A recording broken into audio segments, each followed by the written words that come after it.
রাসূল সাল্লাল্লাহু আলাইহি ওয়াসাল্লাম বলেছেন, 4টি জিনিস আপনার ঘরে থাকলে এখনই সরিয়ে ফেলুন, না হয় আপনার ঘর বরকতশূন্য হয়ে পড়বে। টাকা পয়সা যতই উপার্জন করুন, কিভাবে খরচ হয়ে যাবে আপনি নিজেও বুঝতে পারবেন না। সর্বপ্রথম যে জিনিসটা সরিয়ে ফেলতে হবে সেটা হলো যে কোনো ধরনের বাদ্যযন্ত্র। রাসূল সাল্লাল্লাহু আলাইহি ওয়াসাল্লাম বলেছেন, যেই ঘরে বাদ্যযন্ত্র থাকবে সেখানে রহমতের ফেরেশতা আসবে না। দ্বিতীয় যে জিনিসটি হলো সেটা হচ্ছে ঘণ্টা।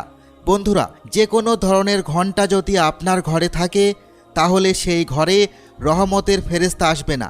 তৃতীয় যে জিনিসটা হলো সেটা হচ্ছে যে কোনো ধরনের ছবি, ঘরের দেওয়াল হোক অথবা শোকেস হোক, ঘরে কোনো প্রাণীর বা মানুষের ছবি রাখা যাবে না। চতুর্থ যে জিনিসটা হলো সেটা হচ্ছে টয়লেট থেকে বের হয়ে দরজা আটকে রাখবেন, কোনোভাবেই দরজা খোলা রাখবেন না।